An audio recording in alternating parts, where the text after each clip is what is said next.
gagawin? Si Betoy din. Si Jose. Ang dami talaga. Si Julia. O basta day ha. Update tayo ha. Twitter lang. Bye-bye. Babush. Ito nga. Bukas na nga iyon. Pansamantala, magtawanan muna tayo. Ito na ang joke number 1. Action! Ayun, open. Hi, sir. Pasok. Hi, miss. Miss, tanong ko lang, meron ba kayo ditong shorts? Ay, sir. Opo, meron kami shorts. Ito yung mga shorts namin. Ayan, maraming selection. Pero, matanong ko lang, miss, may butas ba yung shorts niyo? Sir, walang butas yung mga shorts namin. Walang butas yung shorts Walang niyo? butas. Ay, hindi ko nabibili niya. Ha? Sir, bakit? Well, bakit? E, paano kayo susuot yung kung walang butas yan?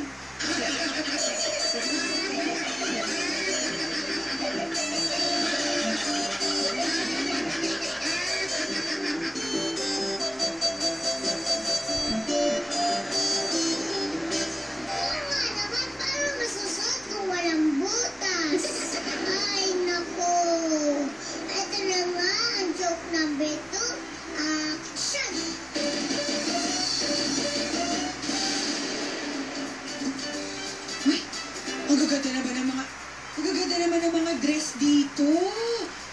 Wow! Ay! Naku, perfect! Ang ganda naman ng blouse ito. Uy, bili mo naman to sa akin, oh. Bagay na bagay, ganda. I've been looking for something like this for such a long time. Bili mo naman. Ayoko. Bakit? Bakit naman? Ang ganda-ganda din ang mga bagay na bagay sa akin. Kasi ayoko eh. Bakit naman? Ang mura-mura lang nito, tinan mo, oh. 150 lang. Basta ayoko. Grabe, wala ka ba pera? May pera ako, no? Hello? Eh, ba't ayaw mo ibigay sa akin to? Eh, ba't naman kita bibilhan? Hindi naman kita kakilala, no? Ako sa'yo. Ako si Sunshine.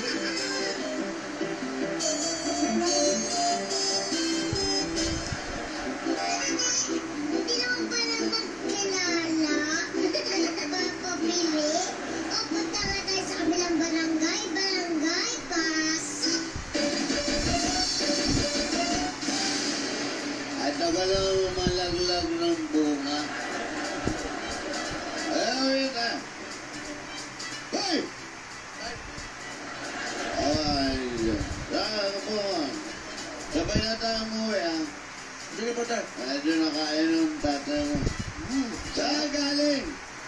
Yan lang, sa basketball court tayo. Oh, maganda yan. Nag-sport ka. Sarap? Ano nakain mo? Puto tayo. Puto? Nakapulot ko sa basurahan. Ha? Pambira ka. Huwag mo kainin yan. Kain ka na kain na pulot-pulot sa basurahan. Baka bulok na yan. Ano ka ba, tayo? Napulot ko nga ito sa basurahan, pero nakasulat naman, hindi nabubulok.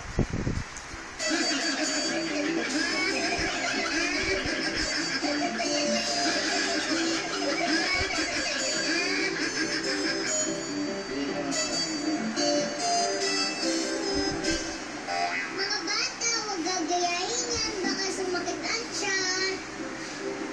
Hindi ako nabubulok. Ay, nako. Alimalik! Oh, Jaime. Nako! Nakisundok ka na kaagad. Ay, biyernes na! Hoy, hindi nakakalimutan kayo. Wala na. Oh, biyernes na. Oh, Sabado bukas. Oo, ito na nga, Jaime. Kararating mo lang eh. Oh, ano ba ang ating gagawin sa Sabado? Bukas. Ito na nga, may kupromo bukas. Oh, ano po? Mamimigay ako ng 10 1,000 na cellphone loan. 10! 10 mo yun na yan ng 1,000 pesos load? Oo, mamibigay pa ako ng 3 20,000. Tatlong 20,000? O ba, marami na yan ah. Meron ka ba? Meron pa? At saka 2 iPad. iPad. Ay! bukas lahat yan, ha? Oy! Tatlo, Jaime. Tatlo. Tatlong 10,000. Okay. Tatlong 10,000 lang pala. Maghabuno pa ako. Oy, may paalala pa ako sa inyo bukas. Yung look up, backer catch. Oh, baka nakakalimutan yun. Pinagsabi ko sa barangay yun. Oo, ready nga ako eh. Ikaw, sino bang gusto mo doon? Basta ako, magdidesisyon ako bukas. Titignan ko kung sino sa double catch ang pinakamagaling. O basta, panoorin natin bukas sa bonggang-bongga daw sila eh. Hindi na ba ang mga day? Okay. Sige po, baka dumating na ako si na Marvic. Oo, ang Sandali lang po, dali. oy! Oy! Hi, Marvin! Hi, Oy! Maria! Ang pogi niyo ngayon ah. Merry Christmas! Tatawa yung mga kabarangay mo, oh. Ba't niya mga taga-barangay? Hi, fans! Ay, malapit na Pasko. Are, alam mo dyan, ano ba to, papaya? Papaya? Papaya, oo. Oo.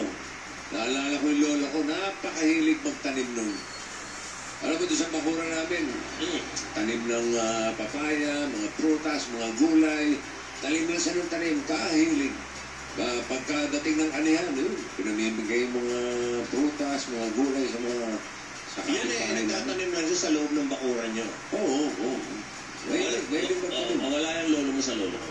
Bakit? Yung lolo ko, pati yung bakuran ng kapitbahay sa tabi, pinapakialaman niya. Tinataniman din niya. Ganun kahilig Pagkarin, magtanim. mahilig magtanim. Iba talaga. Tapos, pag nag-ani, pinamimigay niya yung mga ani niya sa buong barangay. Ang hilig magtanim. Kahit gabi, ginagabi, matatanim pa rin. Iba yung lolo ko. Galing nga yung lolo mo. Sa tanim. Bakit to? Alam niyo, hindi ako mapalagay eh. Ha? Ha? Hindi ako mapalagay. Hindi ka mapalagay. Bakit? Alam niyo ba yung lolo ko? Oo. Ang hilig din magtanim. Pero walang natutuwa sa kanya. Hindi ako mapalagay talaga. Mahilig magtanim. Pero wala natutuwa. Ang pera, wala naman. Oo. Yung mga kapitbahay niya, no, walang utang na loob. Oo. Sila na bigyan ng mga prutas, eh, Gulay. Ano ba? gulay, ayaw pa. Bakit? Saan ba nagsabi ng gulay at prutas? Ang tinatanim niya. Hindi gulay. Ano ba tinatanim ng lolo mo? Sama ng loob.